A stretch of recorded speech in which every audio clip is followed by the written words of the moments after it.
Welcome back to my channel. It's JusMeLah, and in today's video I am doing a reaction to Real Housewives of Atlanta season 13 episode 11.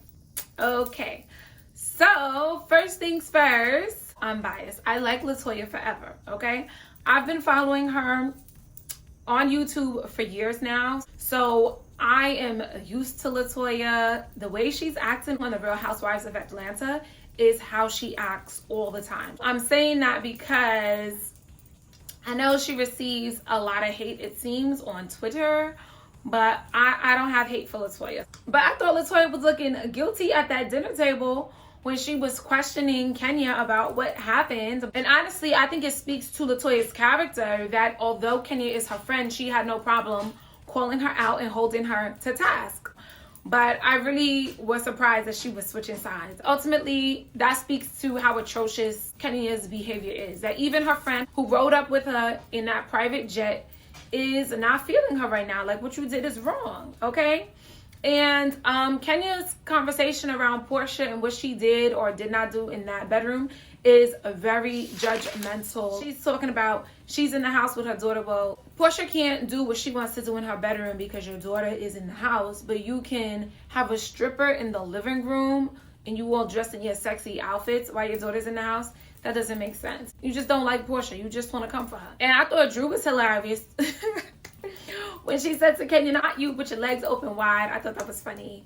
So because Drew and Latoya are in this feud, I find myself, obviously I'm Team Latoya, but I don't have anything against Drew. I still like Drew Sidora, and I think she is cool. When I was watching them at the dinner, I thought Porsha, I didn't necessarily think she was behaving weird, but I soon decided that Porsha does not have to own up to anything. That's what Cynthia said. She said, if it was me, she said, you're grown, you're not married. If it was me, I would own up to it. And I thought about it, and I don't think Porsha needs to own up to anything because ultimately it's no one's business. It's something that happened in her private bedroom space. And if the agreement was that this is off the record, then it should be off the record. At the same time, it is a group trip. And if people hear stuff when they're in a house on a trip, I think it's natural for people to be curious and to inquire and to wonder what was really going on. But the thing is, she knew it was coming from Porsha's room.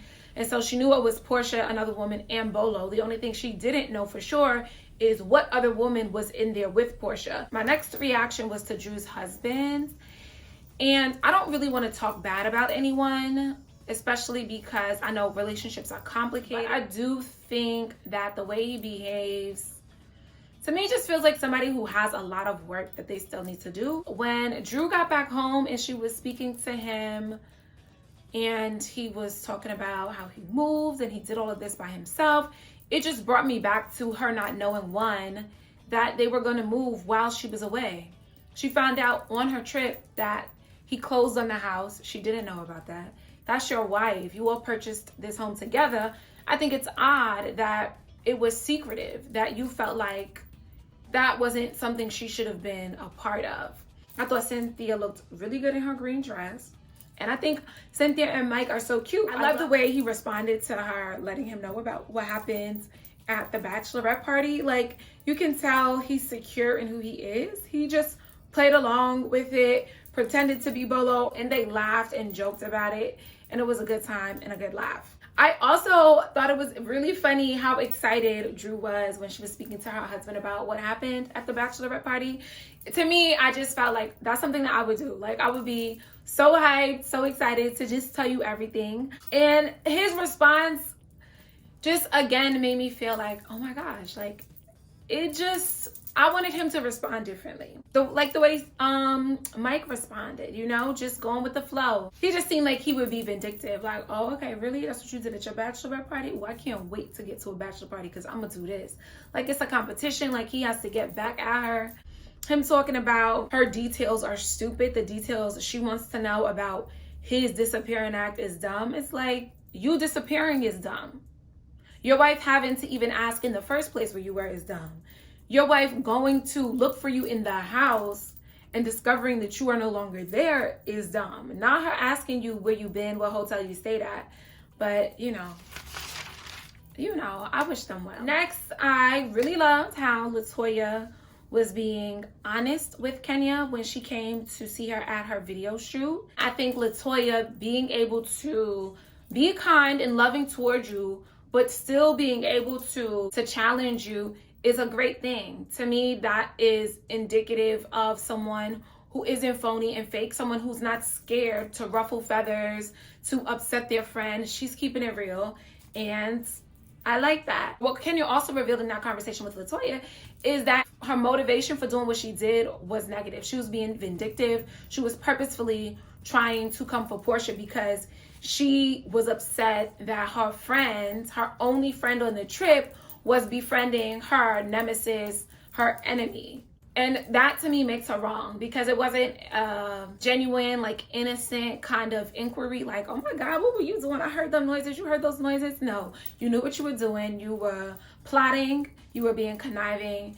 And that's not okay. And Kenya saying she's attracted to LaToya. She might be. I mean, I think LaToya does bring a fun, flirty side out of her. However, she needed to handle her feelings of jealousy in a different way. And I ultimately feel bad for Porsha because she's being shamed and having to defend herself when she really shouldn't have to. So I thought it was funny how Drew just smoothly like omitted the details about her whereabouts when her husband called her on the phone. I was like, why are we doing that? Like, why can't you tell him that you stopped off by Porsha's? It seemed like Porsha was expecting you, so why didn't you let him know that you were gonna go see her? Something about that is weird. I was like, sis, what are you doing? Well, go home. That was funny. Blaze is really cute. So was Pilar with her little baby hairs. I thought that was adorable. This last bit with Kenya and Mark and her lawyer, I thought it was hilarious that the lawyer thought it was funny that Mark was sending her love songs, especially because we know that he knew Mark served her with divorce papers and was asking for alimony. So for him, this was really a joke. Like, what? Like, this is comedy right now. And I was thinking, like, is Kenya lying? Like, is she lying to us about Mark doing all of these things? I wonder, especially because when people speak to her about her situation with Mark, she is very reluctant to say that they're over. She is holding out hope. And so maybe her coming up with these anecdotes about him sending her love songs and a playlist are her way of making her seem less delusional about the status or state of their relationship. But either way, when that lawyer said this dude was asking for alimony, I could not believe it. I was like, what? Why would you want alimony? You're a whole businessman. I don't understand how your lifestyle changed to the degree that you lost money and need to recoup that via alimony. Maybe I don't have the correct understanding of it, but that was really weird to me. When she said that all this time she was holding on to hope that things would get better, I said, oh my gosh. I said, Kenya is Paige. These men are stringing them along and giving them these glimmers of hope, which is why they hold on. That's what's happening with Paige on Married at First Sight. And that's what's happening with Kenya and Mark. But to find out that he is not asking for custody, but he wants alimony. Do a clean breakaway. Like, y'all were not married for 10 years. How long were they married? 2? But anyway, that's my reaction to Real Housewives of Atlanta, Season 13, Episode 11. Thank you so much for watching. It's JusMeLah. Remember to like, comment, and subscribe. And I will see you in my next video.